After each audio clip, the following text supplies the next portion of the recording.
வணக்கம்.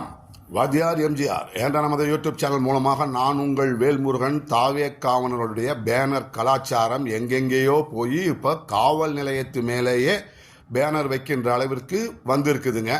கடந்த சில நாட்களுக்கு முன்பு தாவேக்காவினர் அரசு பள்ளிக்குள்ளார தாவேக்கா கொடிகளை எல்லாம் நட்டு வைத்து அரசு விழாவை கொண்டாடினார்கள். அதெல்லாம் தவறுப்பா, அப்படி செய்யக்கூடாது என்று பள்ளி நிர்வாகமும் சொல்ல, காவல்துறையும் அவர்களை அழைத்து அறிவுரை சொல்ல, திண்டுக்கல் அரசு மருத்துவமனை வளாகத்தில் கொண்டு போய் தாவேக்கா பேனரை வச்சு விழாவை சிறப்பாக கொண்டாடினாங்க. அப்பொழுதும் மருத்துவமனை நிர்வாகமும் அவர்களை அழைத்து இப்படியெல்லாம் செய்யக்கூடாது என்று கூறவில்லை.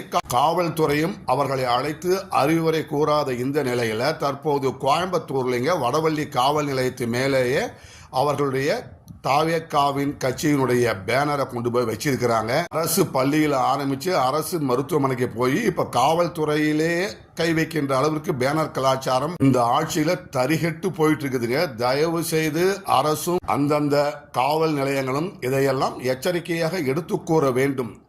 தேர்தலுக்கு முன்பு பேனர் கலாச்சாரத்திற்கு எதிராக பொங்கிய தமிழ்நாடு முதலமைச்சர் அவர்களும் இதில் என்ன ஏது என்று கவனம் செலுத்த வேண்டும். அரசு அலுவலகங்களில் அத்துமீறி இதுபோன்று பேனர் வைப்பவர்கள் மீது கடும் நடவடிக்கைகளை மேற்கொள்ள வேண்டும். கட்சி பாகுபாடின்றி என்று தமிழ்நாட்டு மக்கள் எதிர்பார்க்கிறார்கள், வேண்டுகிறார்கள், கேட்கிறார்கள் என்பதை எடுத்து கூறி இந்த காணொலி நிறைவு செய்கின்றோம். நன்றி, வணக்கம். வாழ்க தமிழ், வெல்க அனைத்து இந்திய அண்ணா திராவிட முன்னேற்ற கழகம்.